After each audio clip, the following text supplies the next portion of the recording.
नमस्कार, मैं हूँ डॉक्टर निखिल अग्रवाल। आज हम लेट्स टॉक हेल्थ में पीडियाट्रिक्स के बारे में बात करेंगे, यानी कि बच्चों की सेहत से संबंधित क्या दिक्कतें आती हैं, क्या लोगों को डाउट्स होते हैं, उन चीज़ों को आज हम डिस्कस करेंगे। आज हमारे साथ ये टॉपिक डिस्कस करने के लिए सीके बिरला हॉस्पिटल गुड़गांव से डॉक्टर श्रेया दुबे जी हैं, जो एक कंसल्टेंट पीडियाट्रिशियन एंड नियोनेटोलॉजिस्ट हैं। Good afternoon ma'am. Good afternoon. Thank you so much for having me here. I will introduce a little bit about Dr. Shreya. Doctor Shreya ने Pandit Jawaharlal medical college से MBBS किया है and king George medical college Lucknow से post graduation किया है। Doctor Shreya को करीब 13 साल का एक्सपीरियंस है। ये डबल गोल्ड मेडलिस्ट हैं और एक नियोनेटल केयर स्पेशलिस्ट हैं।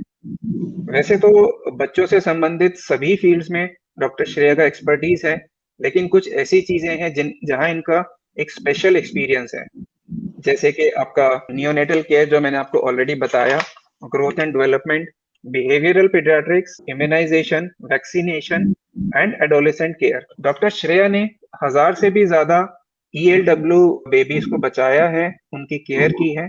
ईएलडब्ल्यू का मतलब extremely low birth weight babies, यानी कि ऐसे बच्चे जिनका जन्म के समय वजन 1 किलो से भी कम होता है या 1000 ग्राम से भी कम होता है। ऐसे बच्चे को बचा पाना बहुत ही मुश्किल और एक टफ जॉब है, जो डॉक्टर श्रेया बहुत अच्छे से करती आ रही है। सीके बिरला हॉस्पिटल के अलावा डॉक्टर श्रेया गुड़गांव में लिटिल क्राउन्स नाम से अपना क्लिनिक भी चलाते हैं और इसी नाम से इनका फेसबुक पेज भी है, जहां ये रेगुलरली बहुत ही अच्छी इंफॉर्मेशन देती रहती हैं। Over to you ma'am. Thank you so much for having me here. And बड़ा ही elaborate introduction था. Thank you so much for that. I'm humbled. And अच्छा लग रहा है मुझे आज यहाँ पर आके. I'm sure कि जो questions होंगे उसके जो भी मैं answers दे पाऊंगी, factually जितना भी मैं corrected तरीके से answers दे पाऊंगी, it will benefit many parents. So just looking forward for the session. Ma'am, सबसे पहला बेसिक क्वेश्चन, जैसे पेडियाट्रिक्स का मतलब तो लोग जानते हैं, लेकिन नियोनेटोलॉजिस्ट बहुत लोग नहीं समझते। तो नियोनेटोलॉजिस्ट का क्या मतलब होता है और क्या आपका मेन वर्क प्रोफाइल होता है? सो बेसिकली पीडियाट्रिक्स मतलब होता है जो बच्चा जन्म लेता है उससे 17 साल तक की उम्र के जो बच्चे होते हैं वो पीडियाट्रिक्स में आते हैं। इसके अलावा जो न्यूबॉर्न्स होते हैं वो होते हैं जो बर्थ से लेके 7 डेज तक के बच्चे होते हैं, और जो न्यूनेट्स होते हैं वो होते हैं जो बर्थ से लेके 28 डेज तक के बच्चे होते हैं। तो हम लोग कुछ जो मेडिकल डॉक्टर्स होते हैं, कुछ पीडियाट्रिशियंस होते हैं, हम लोग कभी-कभी कुछ सुपर स्पेशलाइज़ेशन करते हैं। जैसे मैंने 1 साल की फेलोशिप करी हुई है in the field of neonatology, यानी कि लेस देन 28 डेज़ के बच्चों को जितनी प्रॉब्लम्स होती हैं, चाहे वो न्यूरोलॉजिकल प्रॉब्लम्स हों, चाहे वो extremely low low birth weight हो, चाहे वो incredibly low birth weight babies हों, या कोई रेस्पिरेटरी इश्यूज़ हों, या मेटाबॉलिक प्रॉब्लम्स या किसी भी तरीके की जो प्रॉब्लम्स होती हैं, तो हमारा कुछ स्पेशल इंटरेस्ट होता है इन बच्चों के लिए, तो हम इनका ध्यान थोड़ा अलग से रख पाते हैं। सो यही होता है हाई रिस्क न्यूबॉर्न्स, यानी लेस देन 28 डे बेबीज़ के जो बच्चे हाई रिस्क होते हैं, जो तुरंत-तुरंत मम्मी के पास नहीं पहुँच के, जिनको एनआईसीयू की केयर की ज़रूरत होती है। सो दैट इज़ और एक एडोलेसेंट वर्ड मैंने अभी कहा था, तो एडोलेसेंट किस एज ग्रुप को हम बोलते हैं? सो 12 ईयर्स से लेके 19 ईयर्स तक हम लोग एडोलेसेंट बोलते हैं, जो हमारे बच्चे होते हैं। लेकिन जो पीडियाट्रिक्स एज ग्रुप है, वो 17 ईयर्स तक का होता है, और मोर देन 17 ओके। ईयर्स पे हम लोग मेडिसिन या जनरल फिजिशियन के पास बच्चों को रेफर करते हैं। न्यूबॉर्न जो बेबीज होते हैं, उनके खाने के बारे में बहुत डाउट होते हैं। अलग अलग कल्चर्स में अलग चीजें, कहीं बच्चे को पैदा होते ही शहद दिया जाता है, कई जगह घुट्टी दी जाती है। कुछ ही दिनों पहले मुझे पता चला ग्राइप वाटर एक चीज होती है, वो भी देते हैं। तो इस बारे में आपका क्या कहना है? और साथ ही साथ काफी पेरेंट्स छोटे बच्चों को फॉर्मूला फीडिंग भी देना शुरू करते हैं, तो क्या सही है और क्या गलत है इसमें? सो देखिए, चाहे डब्ल्यूएचओ की गाइडलाइंस हो, चाहे आईएपी की गाइडलाइंस हो, या फिर वो आईवाईसीएफ की गाइडलाइंस हो, यूनिवर्सली एक चीज जो बिल्कुल बिल्कुल पक्की है वो ये है कि लेस देन 6 मंथ्स के बेबी के लिए exclusive breast feeding is the best option. That is the best milk, क्योंकि वो टेलर मेड होता है, वो उसी बच्चे के लिए स्पेसिफिक मम्मी जो उसकी मदर होती है वो प्रोड्यूस कर रही होती है। लेकिन कभी-कभी ऐसा होता है कि किसी वजह से जो बच्चा होता है हमारा, वो ब्रेस्ट फीडिंग उसकी नहीं हो पा रही होती है। कभी मदर की तबीयत खराब है, या कभी और कोई किसी तरह की प्रॉब्लम है। इस वाले केस में जो सेकंड ऑप्शन होता है वो होता है फॉर्मूला मिल्क। फॉर्मूला मिल्क की जो डाइजेस्टिबिलिटी होती है वो उतनी अच्छी नहीं होती है। वो पेट में पड़ा रहता है, पेरेंट्स को लगता है हमारा बच्चा तृप्त होके सो रहा है, जबकि ऐसा है कि उसकी डाइजेस्टिबिलिटी थोड़ी कम है। तो एज़ सच देखा जाए तो फॉर्मूला मिल्क में उस तरह के कोई साइड इफेक्ट्स नहीं है, लेकिन जो ब्रेस्ट मिल्क है, उसमें जो एडवांटेजेस हैं वो फार सुपीरियर हैं, बहुत ज़्यादा हैं। वो इकोनॉमिकल है, उसमें अच्छी एंटीबॉडीज़ हैं, वो बच्चे के लिए सफिशिएंट है, उसमें प्रोटीन, कार्बोहाइड्रेट्स, फैट्स का जो बैलेंस है वो बिल्कुल परफेक्ट है। तो जितना हो सके हमें ब्रेस्ट फीडिंग की तरफ ही जाना चाहिए। अगर कभी कुछ किसी वजह से अगर ब्रेस्ट फीडिंग नहीं करवा पाते हैं, then formula milk is the second option. रही बात शहद की, तो शहद जो चटाने का इंडियन कल्चर है that is not good for the babies. 12 months तक हम लोग बच्चों को बिल्कुल भी शहद नहीं चटाते हैं। शहद में कुछ ऐसे बैक्टीरिया, ऐसे टॉक्सिक बैक्टीरिया होते हैं जिनकी वजह से फेटल फूड पॉइज़निंग भी हो सकती है बच्चों को और उनको बहुत ज़्यादा तबीयत उनकी खराब हो सकती है। तो Honey is not at all recommended for any child who is less than 12 months old. अब यही बात करें हम लोग घुट्टी की और ग्राइप वाटर की। तो जो घुट्टी है वो एक आयुर्वेदिक प्रिपरेशन है और जो ग्राइप वाटर है वो एक होम्योपैथिक प्रिपरेशन है। हम एलोपैथिक डॉक्टर्स के साथ प्रॉब्लम ये है कि जब तक कोई चीज़ एफडीए अप्रूव नहीं होती है, हमें उसका तुक समझ नहीं आता है। सो जो घुट्टी है, उसमें अक्सर ऐसा देखा गया है या तो शहद या तो कभी-कभी अल्कोहल, ये चीज़ें मिक्स हो जाती हैं। अगर ये चीज़ें मिक्स हो जाती हैं तो हमारी तरफ से ये चीज़ बिल्कुल नो हो जाती है। However there are some parents जो कि अपने आप से भी घर में बना लेते हैं, then we do not have any problems. आप वो चीज़ें ना करें जिससे हमें परेशानी है, जिससे हमें पता है कि हाँ, बच्चे को कोई परेशानी हो सकती है, वो चीज़ें ना करें। रही ग्राइप वाटर की बात, क्योंकि हमारे बच्चे के जो ब्रेन्स होते हैं वो काफ़ी डेवलपिंग स्टेज पे होते हैं, हमें बच्चे को बिना मतलब के सुलाना अच्छा नहीं लगता, है ना? सो हम लोग कोशिश करते हैं 1 टू 2 मंथ्स तक कुछ ना दें। उसके बाद हम बोल देते हैं पेरेंट्स से आपके ऊपर है, नो बेनिफिट नो हार्म वाली स्टेज पे आ गया है। अगेन आपको ये इंश्योर करना चाहिए कि जो भी आपके पास चीज़ है, जो आप देना चाहते हैं अपने बच्चे को, उसमें शहद नहीं है, उसमें शुगर नहीं है, क्योंकि बिना मतलब कि इतनी छोटी-सी उम्र में शुगर की क्रेविंग प्रोड्यूस करना इज़ नॉट अ मतलब wise idea, it is not a good thing. तो वो वाली चीज़ें हम लोग को अवॉइड करनी है। इस वजह से हमारी तरफ से वो ये सारी चीज़ें रिकमेंडेड नहीं है बिकॉज़ वी नो कि कुछ चीज़ों से प्रॉब्लम होती है। लेकिन अगर आप फिर भी करना चाहते हैं ये सब स्टार्ट तो एक बार डिस्कस कर लें पीडियाट्रिशियन से। हम लोग हमेशा फ्लेक्सिबल होते हैं। हम आपसे बता देंगे कि हाँ, किस तरह से आप ये चीज़ें दे सकते हैं इंडियन कल्चर वाली सो दैट हमारे बच्चे को नुकसान ना हो। तो जैसा आपने बताया कि 6 मंथ्स तक ब्रेस्ट फीडिंग एक्सक्लूसिवली हम रिकमेंड करते हैं। तो 6 मंथ्स के बाद जब वीनिंग शुरू करते हैं, एक्सटर्नल फूड ऐड करते हैं, तो कई बार बच्चों को कॉन्स्टिपेशन या और डाइजेस्टिव इश्यूज भी कई बार होते हैं। तो उसके लिए पेरेंट्स क्या कर सकते हैं? सो जब भी हम लोग कुछ खाना-पीना स्टार्ट करते हैं बच्चों का, तो देयर आर सम चेंजेस जो कि डाइजेस्टिव ट्रैक्ट को तो अपने आप से अडैप्ट करना पड़ता है। तो कभी-कभी या तो बच्चे को फ्रीक्वेंट स्टूलिंग होने लग जाती है, यानी कि बच्चा बार-बार स्टूल्स पास करने लग जाता है और कभी-कभी ऐसा होता है कि बच्चा कॉन्स्टिपेटेड हो जाता है, यानी कि उसके जो स्टूल्स होते हैं, वो डिलेड आने लग जाते हैं या वो हार्ड हो जाते हैं कंसिस्टेंसी में। इन दोनों ही केसेस में हम लोगों को बस इतना समझना है कि थोड़ा-सा टाइम लग जाता है बच्चे को अडैप्ट करने में। पैसिव ट्रैक जो है वो ग्रेजुअली अडैप्ट कर जाता है और फिर वो बच्चा जो है वो ठीक हो जाता है। हैविंग सेड दैट, कभी-कभी ऐसा होता है कि बच्चों को कॉन्स्टिपेशन काफ़ी ज़्यादा हो जाता है। ये रिस्क हम लोग तब ज़्यादा देखते हैं जब हमारे बच्चे की जो मील्स हैं, सॉलिड्स हैं, वो हमने 6 मंथ्स के पहले शुरू कर दिए हैं। आप ये प्लीज़ ध्यान रखें जितने भी पेरेंट्स ये देख रहे हैं कि जितना ज़्यादा हो सके आप 6 मंथ्स के बाद से ही खाना-पीना स्टार्ट करें सो दैट द बच्चे की जो इंटेस्टाइन्स हैं, वो अडैप्टेड रहें फॉर द न्यू फूड। तो इसलिए जल्दी शुरू करने में कोई समझदारी नहीं है, तो प्लीज़ डोंट डू दैट। दूसरा जब हम लोग स्टार्ट करते हैं, तो इंस्टेड ऑफ सेरेलैक हम दे रहे हैं या फिर हम लोग खिचड़ी बना के दे रहे हैं, इंस्टेड ऑफ दैट हम स्टार्ट करते हैं फाइबर रिच फूड से। जैसे फ्रूट्स हो गए, वेजिटेबल्स हो गए, आपने प्यूरी बना के दे दी या आपने कुछ और इस तरह का दे दिया। जस्ट टेक बस, आई एम रियली सॉरी। हाँ जी। हाँ जी, हाँ। कोई बात नहीं, इट्स ओके। सॉरी, हाँ, सॉरी। नहीं, सो ओके। तो हम लोगों ने उस तरह का प्यूरी बना के दे दी और तीसरी चीज़ हम जब 6 मंथ्स पे खाना-पीना स्टार्ट करते हैं, तो हम दूध के साथ-साथ इनके वाटर इंटेक को भी शुरू करते हैं। प्यूरिफाइड बॉइल्ड हुँ, वाटर भी हम लोग बच्चों को पिलाना शुरू करते हैं, ट्राई करना शुरू करते हैं। ये सारी जब चीज़ें हम लोग एक सिस्टमैटिक तरीके से करते हैं शुरू, तो द चांसेस ऑफ कॉन्स्टिपेशन और फ्रीक्वेंट स्टूलिंग जब एक बार वीनिंग हम शुरू करते हैं, उसके बाद काफ़ी कंसिडरेबली लो हो जाती है। So that is how we go about it. लेकिन अगर आपके डे बच्चे को कॉन्स्टिपेशन हो ही गया है आफ्टर 6 मंथ जब आपने सॉलिड स्टार्ट किए हैं, तो आई वुड रिकमेंड कि आप बनानास थोड़ा-सा कम कर लें, आप पपायास बढ़ा लें, प्रून्स आप बढ़ा सकते हैं, ना soft water will also help, so these things you can do. Okay. तो डाइजेशन से ही रिलेटेड मेरा नेक्स्ट क्वेश्चन है कि बच्चों में अगर एसिडिटी हो, रिफ्लक्स हो या फिर और कोई डाइजेशन इश्यूज हैं, पेट दर्द है, तो उसमें घर पे पेरेंट्स क्या चीज़ों का ध्यान रख सकते हैं? ये जो क्वेश्चन है इसको हम लोग 2 सेगमेंट्स में देख सकते हैं। एक जो मेरा बच्चा है इन्फेंट है यानी लेस देन 12 मंथ्स का अगर बच्चा है, जिसको राइट। एसिडिटी, रिफ्लक्स या आपको लगता है पेट में दर्द हो रहा है या आपको लगता है कि बर्प ज़्यादा लेता है मेरा बच्चा, this is developmental reflux only.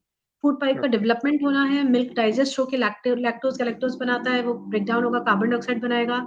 जैसे-जैसे मेरा बच्चा बड़ा होता जाएगा, वैसे-वैसे विगरसली दूध पीने लग जाता है बच्चा। तुरंत के तुरंत चाहिए, अभी के अभी चाहिए, पेशेंस नहीं है बच्चे में। एयर सॉलो करते हैं, उसकी वजह से भी रिफ्लक्स होता है।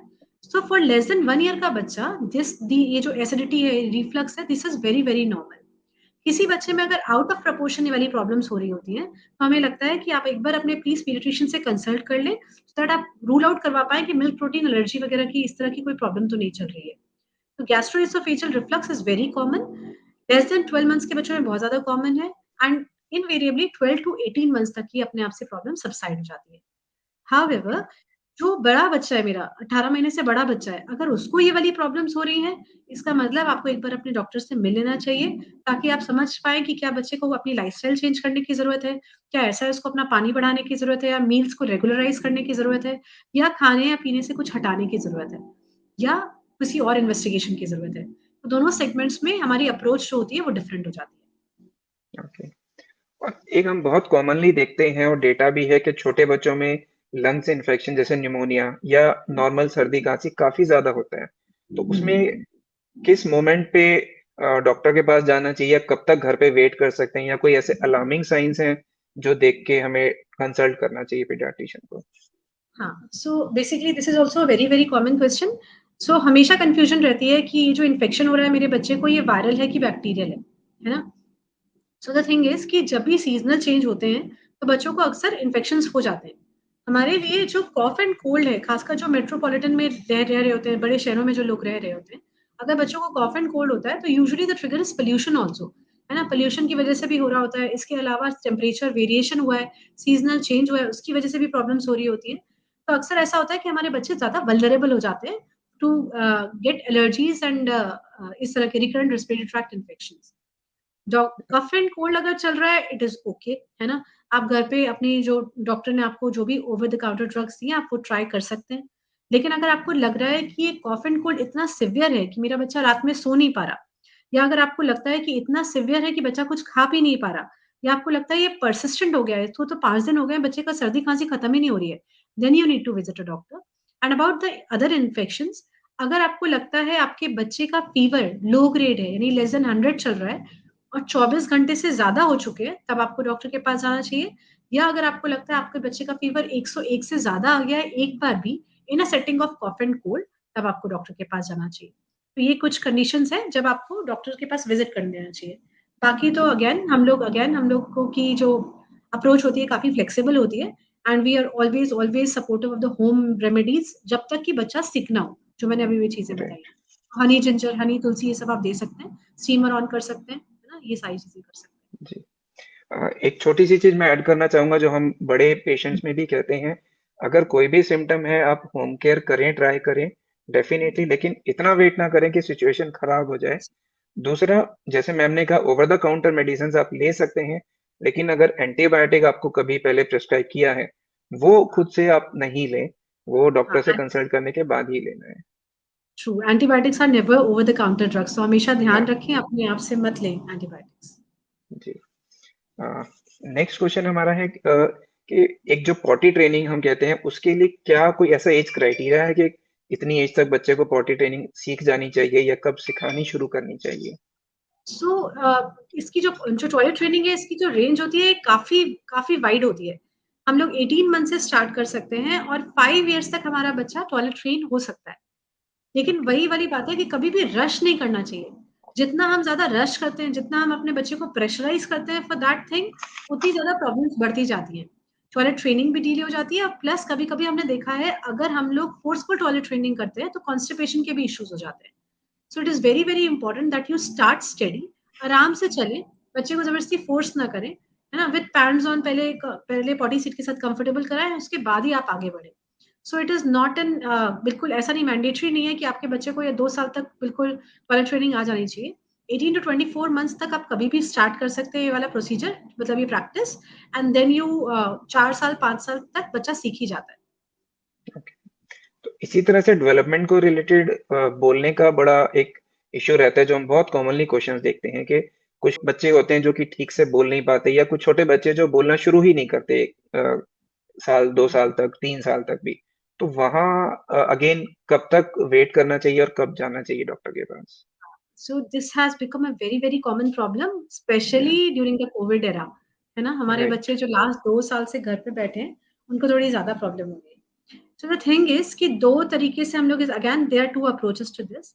अब हमको पहले ये देखना होता है कि हमारा बच्चा डेवलपमेंटली ठीक चल रहा है कि नहीं।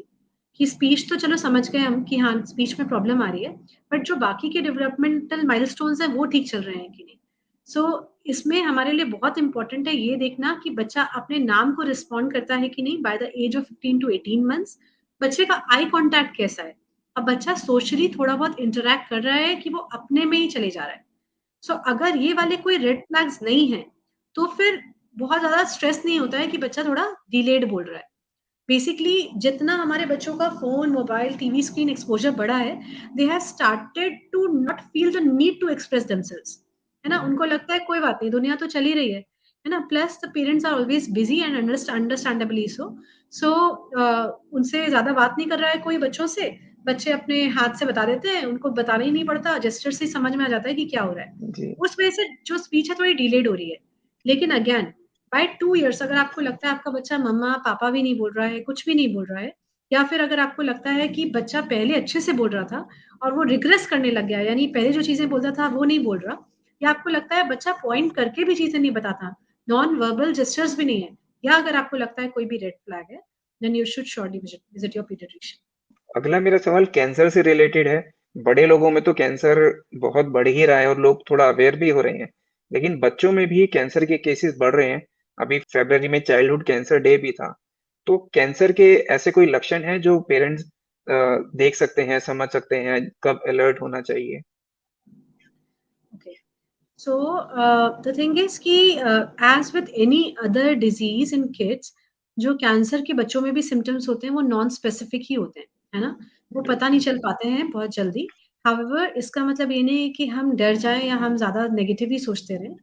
लेकिन अगर कभी भी लगता है कि हमारे बच्चे को कोई लंप जैसा दिख रहा है, कोई एक स्वेलिंग जैसी दिख रही है जो कि बढ़ती जा रही है साइज़ में, या जो स्टैग्नेंट है, लेकिन वो विज़िबल है, अलग से दिखाई दे रही है।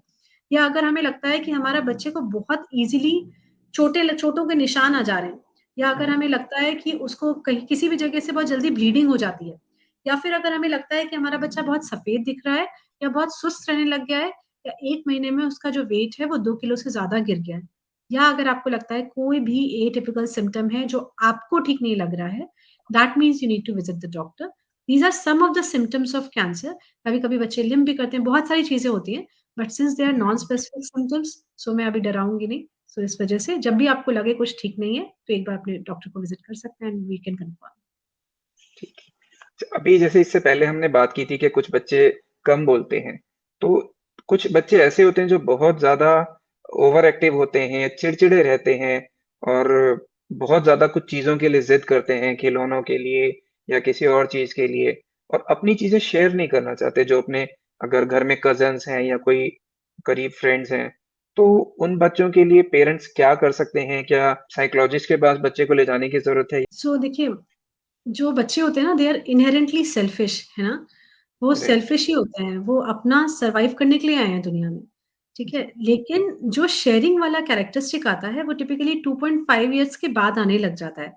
3 टू 3.5 इयर्स पे हम ये देखते हैं कि बच्चा जो चीज़ें हैं, वो शेयर कर रहा है कि नहीं। कुछ ना कुछ, किसी न किसी फॉर्म में शेयर कर लेता है।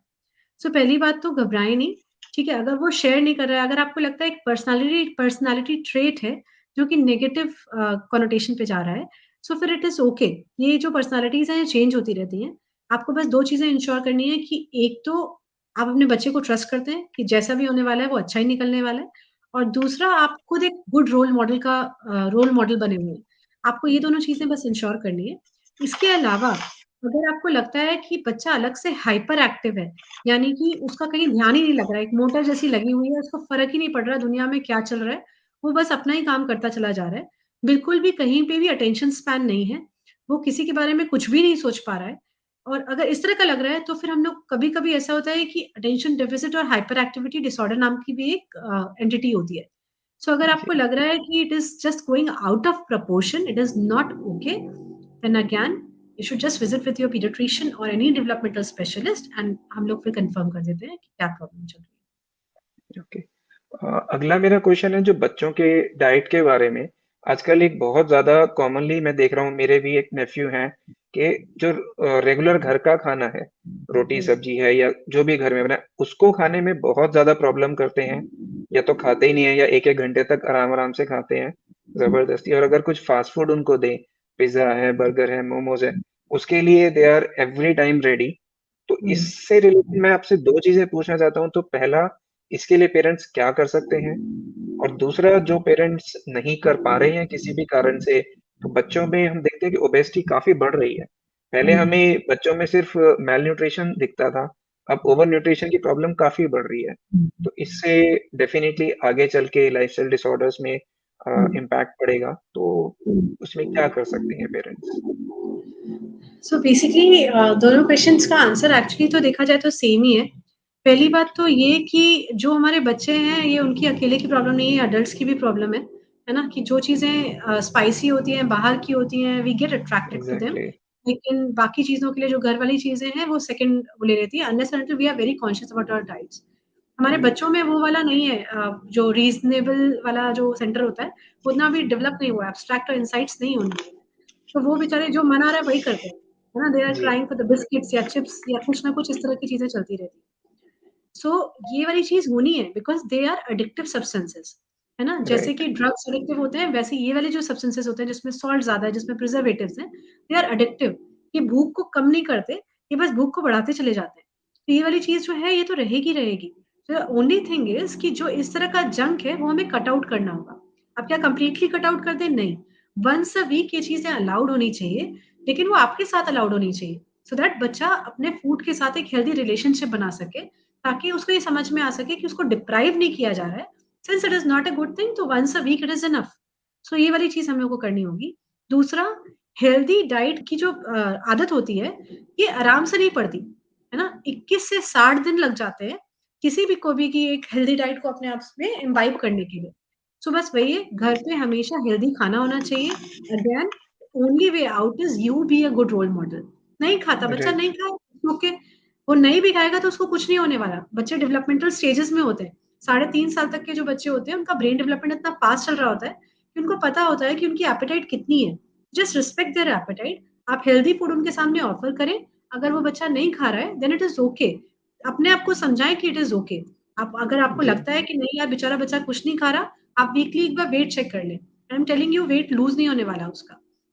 सो आप इतना कर लें, लेकिन अगर आपको अगर अलग से लगता है कि नहीं यार ये फूड फसीनेस इतनी ज़्यादा सिवियर है कि बच्चे को उसकी वज़ह से माल नरिशमेंट या उसके बिहेवियरल डिसऑर्डर्स आ रहे हैं, then again you need to visit your paediatrician, ताकि हम विटामिन या मिनरल डेफिशिएंसीज़ को रूल आउट करें, उसके लिवर और किडनी फंक्शंस को समझ पाएँ। ये बहुत कॉमन होता है। अभी जैसे आपने कहा ना कि अगर बच्चा खा नहीं रहा है तो बहुत बार पेरेंट्स को लगता है कि वो कुछ नहीं खा रहे, तो फास्ट फूड खाएगा तो एटलीस्ट वही उसको देते रहते हैं रेगुलरली। फिर वो अगेन हैबिट पड़ती है, एंड फिर वो परेशान एग्ज़िबिशंस। होते हैं कि हैबिट छुड़ाएँ कैसे अब? हुँ। And again one more thing is कि जो बच्चे आजकल हर समय मोबाइल डिवाइस, यूट्यूब सब यूज़ करते हैं, तो उसपे every time they see advertisements, तो अगेन हुँ। दैट इज़ अ बिग या अट्रैक्टिव फैक्टर फॉर देम। बहुत ज़्यादा लोगों के डाउट्स बढ़ गए हैं बच्चों को लेके, और अभी स्कूल्स भी खुल रहे हैं। तो उसमें लोगों को, पेरेंट्स को क्या चीज़ें ऐसी करनी चाहिए जिससे कि स्कूल बच्चा चला भी जाए और उसका रिस्क भी कम रहे? और हुँ। इसी के साथ-साथ जो वैक्सीनेशन अभी छोटे बच्चों में नहीं आई है, कुछ बच्चों में अप्रूव हो गई है। तो क्या हुँ। वो सेफ है वैक्सीनेशन?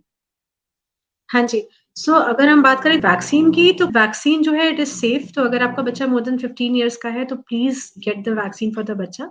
इट इज़ सेफ, हम सबने लगवाई हुई है। जो साइड इफेक्ट्स जो आप सुनते हैं न्यूज़ में वो एक्चुअली नेग्लिजिबल हैं। सो आप लगवा सकते हैं अपने बच्चे को, it is safe to be given to the child. तो दूसरी चीज़ है about the appropriate behaviour in schools. अभी स्कूल शुरू हो गए, फर्स्ट जनरेशन से हमसे पेरेंट्स पूछते हैं क्या स्कूल भेजना चाहिए? हाँ जी, प्लीज़ भेज दें।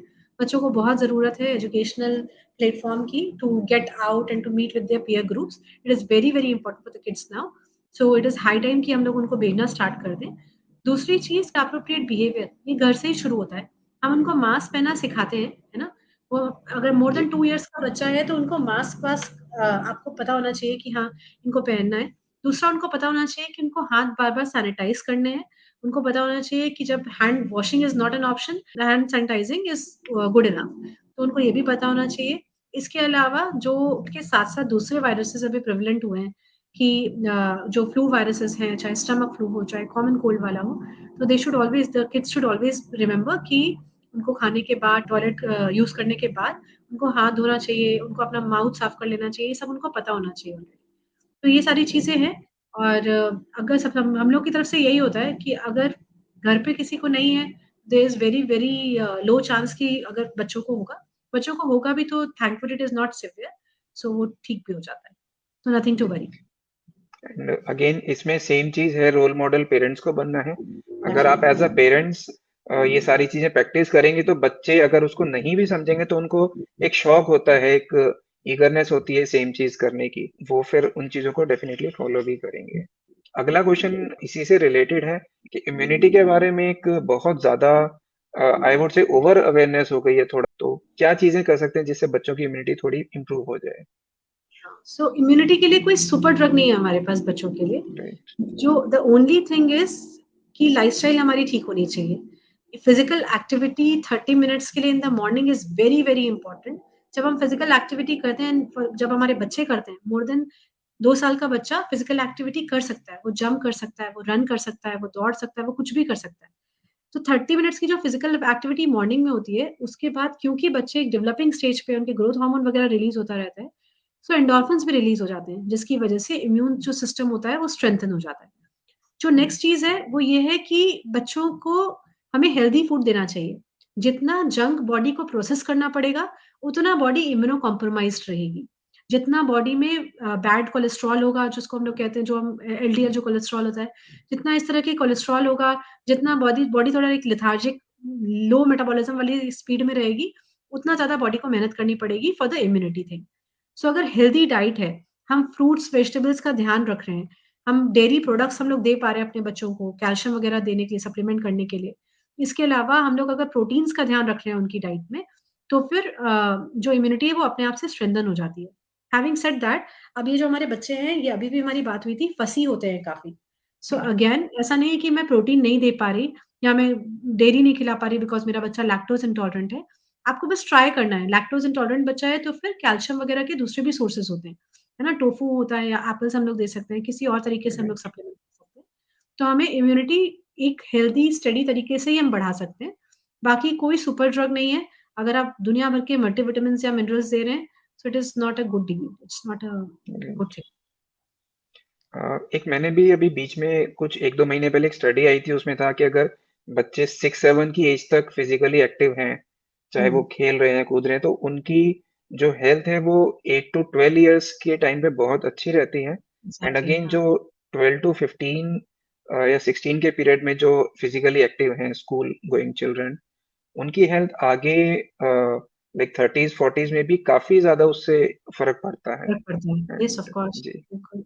मेंटल तो स्ट्रेंथनिंग के साथ इम्यूनिटी भी स्ट्रेंथन हो जाती है और स्ट्रेंथ उसके हो जाती उसके है साथ आपकी। हमारी पर्सनैलिटी भी स्ट्रेंथन हो जाती है, जो कि हम एग्जैक्टली। अपने बच्चों के लिए चाहते हैं। हाँ। राइट। तो एक मेरा लास्ट क्वेश्चन है आपसे कि बच्चों की हेल्थ के बारे में बहुत ज्यादा मिसकंसेप्शंस होते हैं, बहुत मिथ्स हुँ। होते हैं। कुछ चीजें हम ऑलरेडी डिस्कस कर चुके हैं, बट आपकी अपनी प्रैक्टिस के एक्सपीरियंस के हिसाब से जो आपको लगता है कोई एक दो चीजें जो बहुत कॉमन आप देखते हैं और सिग्निफिकेंट हैं, तो उसके हुँ। बारे में आप बताइए कुछ। सो अगर मिथ्स की बात करें तो एक तो हमारा जो कल्चर है उसमें बहुत ही स्ट्रांगली एम्बेडेड है कि काजल लगाना होता है बच्चों को। सो राइट। बच्चों को हम लोग काजल लगाते हैं, जैसे ही बेबी डिलीवर होता है वहाँ पे हम लोग काजल लगाना शुरू करते हैं और वो चलता चला जाता है। सो द थिंग इज़ कि जो बच्चों के टीयर डक्ट्स होते हैं वो काफ़ी नैरो होते हैं और जितने भी सिक्रीशंस होते हैं वो बाहर की तरफ आने लग जाते हैं। तो ये जो सिक्रीशंस होते हैं ये अपने आप में बैक्टीरिया के लिए एक फूड का काम करने लग जाते हैं। बैक्टीरिया यहाँ पे राइट। आ सकता है, हमारे बच्चों को कंजंक्टिवाइटिस की प्रॉब्लम हो सकती है। जब हम काजल लगाते हैं तो वो ग्रीसी होता है। चाहे कितना भी हम घर पे बनाएँ, हमने बादाम के तेल का बनाया, हमने किसी चीज़ का बनाया, कपूर का बनाया, जो भी किया, वो चिकना है, वो ग्रीसी है। तो जैसे ही हम आइस पे लगाते हैं तो जर्म्स वहाँ पे और अट्रैक्ट होते हैं। और कंजंक्टिवाइटिस का रिस्क थोड़ा बढ़ जाता है। तो हमारी तरफ से ये रहता है कि काजल का यूज़ ना करें at least for the first 6 months. आपको नज़र का टीका लगाना है तो कहीं और लगा लें, है ना? दूसरी चीज़ ये कि एक और होता है कि बच्चों को रुला-रुला के उनको मालिश करी जाती है। पकड़-पकड़ के कर रहे होते हैं घर वाले सब, Yeah. है ना? बच्चा रो रहा है चिल्ला-चिल्ला के। सो जो हमारी मेडिकल साइंस है इसमें जो मालिश का कांसेप्ट होता है, जो मसाज का कांसेप्ट होता है वो ये कि जब हम बच्चे की ऑयल मसाज करेंगे तो उसकी पूरी की पूरी बॉडी को टच करते हैं टू अप्लाई दैट ऑयल। तो उसकी वज़ह से एक टैक्टाइल स्टिमुलेशन होता है, एक सेंसरी स्टिमुलेशन होता है। उसकी वज़ह से ब्रेन डेवलपमेंट अच्छा होता है। That's why medical science massage को इतना सपोर्ट करती है। लेकिन जो खींच-खींच के करते हैं उनके बोन्स या मसल्स को स्ट्रेंथन करने के लिए, so that is not a practical concept. So अपने बच्चों को तंग ना करें प्लीज़, प्यार से रखें। I just want to say that you all the parents to all the parents that जो all the time ये मैंने आज अपने ग्रुप में भी डाला था कि all the time मैंने कई बार हम लोग देखते हैं कि पेरेंट्स बहुत ही परेशान रहते हैं। They always feel that they are not doing good enough. उनको लगता है कहीं न कहीं वो मिस कर रहे हैं कुछ या उनका बच्चा कुछ मिस कर रहा है या they are not able to उन्होंने कुछ स्टैंडर्ड्स सेट करके रखे हैं अपने बच्चों के लिए। I just Right. want to tell them कि हर बच्चा अपना एक सिग्नेचर लेके आता है। Just let them practice that और जो एक्सपेक्टेशंस या स्टैंडर्ड्स हमने अपने बच्चों के लिए बनाए हैं, वो कभी भी उसमें या तो उसके ऊपर चले जाते हैं या तो उसके नीचे रहते हैं। लेकिन जो बच्चे ने अपने आप में अपने लिए स्टैंडर्ड्स बनाए, अगर हम उनके साथ रहेंगे तो they will be able to achieve it. So the only thing is कि just be there for your child that अगर वो चाहे अच्छा हो, चाहे बुरा हो लाइफ में, जब उसको कुछ ही चीज़ की ज़रूरत पड़े तो वो आपके पास वापस आ जाए। So that is the only thing I want to say, and everyone is already doing the best. I know. Right. Okay. Thank you so much, ma'am, for giving us your precious time and providing such a valuable information. And I would like to say one thing. I have seen your video about that good touch and bad touch. I will try to, I mean, get your time again with some other Sure, session and do a video on that. sure, sure. So again, thank you, ma'am. Thank you, everyone, for joining our session and listening to us. Stay healthy, stay happy. Thank you, everyone. Thank you so much. Take care. Bye. Bye.